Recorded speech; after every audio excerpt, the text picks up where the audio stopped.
We start with a point. Like the point we know from geometry, it has no size, no dimension. It's just an imaginary idea that indicates a position in a system. A second point, then, can be used to indicate a different position. But it, too, is of indeterminate size. To create the first dimension, all we need is a line joining any 2 points. A first-dimensional object has length only, no width or depth. If we now take our first-dimensional line and draw a second line crossing the first, we've entered the second dimension. The object we're representing now has a length and a width, but no depth. To help us with imagining the higher dimensions, we're going to represent our second-dimensional object as being created using a second line, which branches off from the first. Now let's imagine a race of 2-dimensional creatures called flatlanders. What would it be like to be a flatlander living in their 2-dimensional world? A 2-dimensional creature would have only length and width, as if they were the royalty on an impossibly flat playing card. Picture this. A flatlander couldn't possibly have a digestive tract because the pipe from their mouth to their bottom would divide them into 2 pieces. And a flatlander trying to view our 3-dimensional world would only be able to perceive shapes in 2-dimensional cross-sections. A balloon, for instance, would start as a tiny dot, become a hollow circle which inexplicably grows to a certain size, then shrinks back to a dot before popping out of existence. And we 3-dimensional human beings would seem very strange indeed to a flatlander. Imagining the third dimension is the easiest for us, because every moment of our lives, that's what we're in. A 3-dimensional object has length, width, and height. But here's another way to describe the third dimension. If we imagine an ant walking across a newspaper which is lying on a table, we can pretend that the ant is a flatlander, walking along on a flat 2-dimensional newspaper world.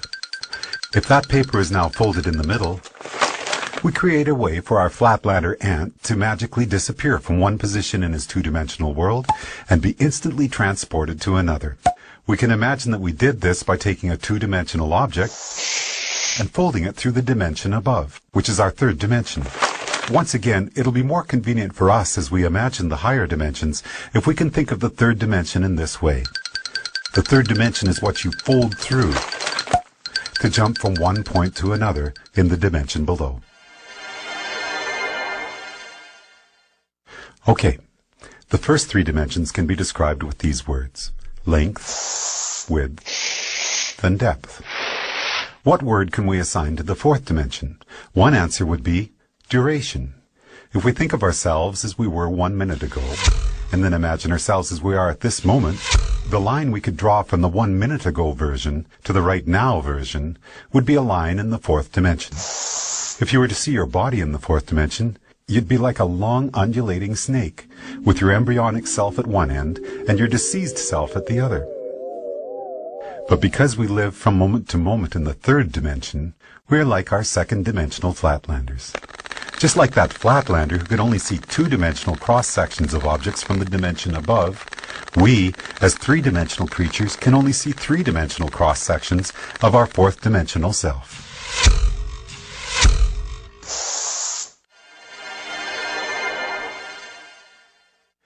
One of the most intriguing aspects of there being one dimension stacked on another is that down here in the dimensions below we can be unaware of our motion in the dimensions above.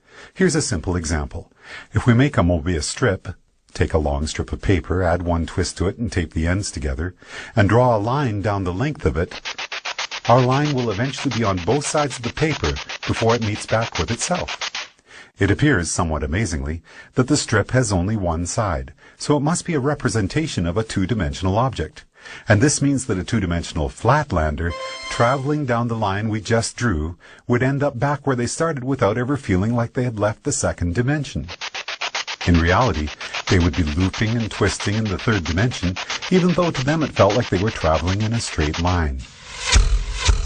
The fourth dimension, time, feels like a straight line to us, moving from the past to the future.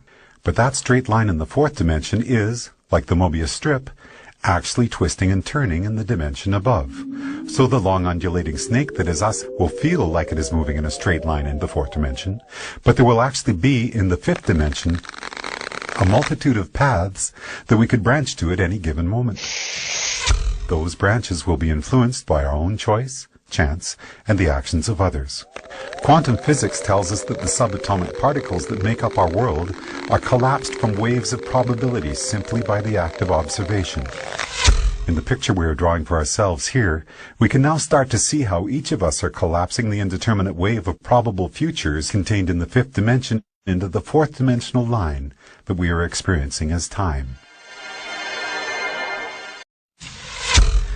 What if you wanted to go back into your own childhood and visit yourself? We can imagine folding the fourth dimension through the fifth, jumping back through time and space to get there.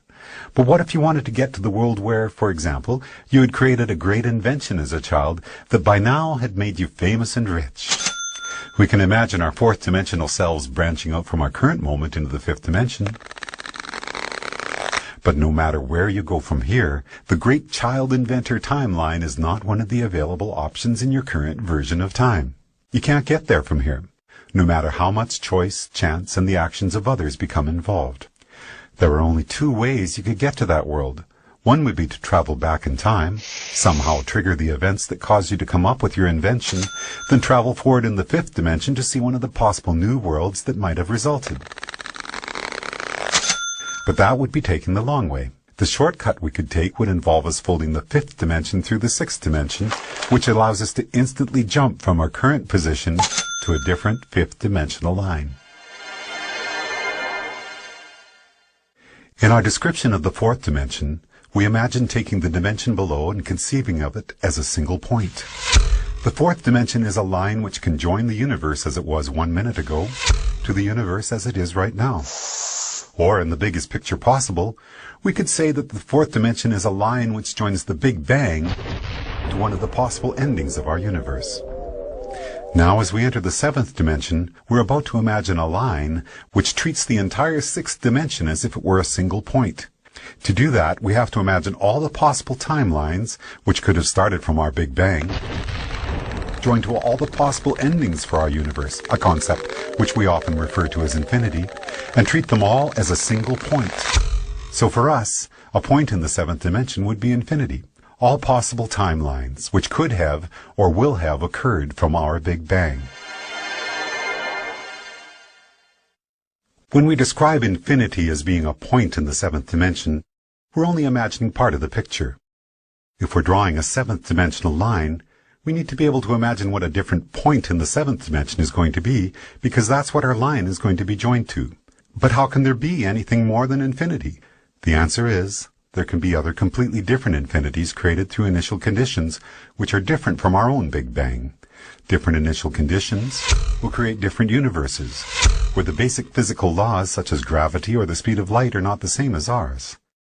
And the resulting branching timelines from that universe's beginning to all its possible endings will create an infinity which is completely separate from the one which is associated with our own universe. So the line we draw in the seventh dimension will join one of those infinities to another. And as boggling as the magnitude of what we're exploring here might be, if we were to branch off from that seventh dimensional line to draw a line to yet another infinity, we'd then be entering the eighth dimension. As we've explored already, we can jump from one point in any dimension to another simply by folding it through the dimension above. If our ant on the newspaper were a two-dimensional flatlander, then folding his two-dimensional world to the third dimension would allow him to magically disappear from one location and appear in a different one. As we're now imagining the ninth dimension, the same rules would apply. If we were to be able to instantaneously jump from one eighth dimensional line to another, it would be because we're able to fold through the ninth dimension. Before we discuss the first dimension, we could say that we first started out with dimension 0, which is the geometrical concept of the point. A point indicates a location in a system, and each point is of indeterminate size. The first dimension then takes two of these points and joins them with a line. When we imagined the fourth dimension, it was as if we were treating the entirety of three-dimensional space in a particular state as a single point, and drawing a fourth-dimensional line to another point, representing space as it is in a different state. We often refer to the line we have just drawn as time. Then, in the 7th dimension, we treated all of the possible timelines which could be generated from our Big Bang as if this were a single point, and imagine drawing a line to a point representing all the possible timelines for a completely different universe. Now, as we enter the 10th dimension, we have to imagine all the possible branches for all the possible timelines of all the possible universes and treat that as a single point in the 10th dimension. So far, so good. But this is where we hit a roadblock. If we're going to imagine the 10th dimension as continuing the cycle and being a line, then we're going to have to imagine a different point that we can draw that line to. But there's no place left to go. By the time we have imagined all possible timelines for all possible universes as being a single point in the 10th dimension, it appears that our journey is done. In string theory, physicists tell us that superstrings vibrating in the 10th dimension are what create the subatomic particles which make up our universe, and all of the other possible universes as well. In other words, all possibilities are contained within the 10th dimension, which would appear to be the concept we have just built for ourselves, as we imagined the 10 dimensions built one upon another.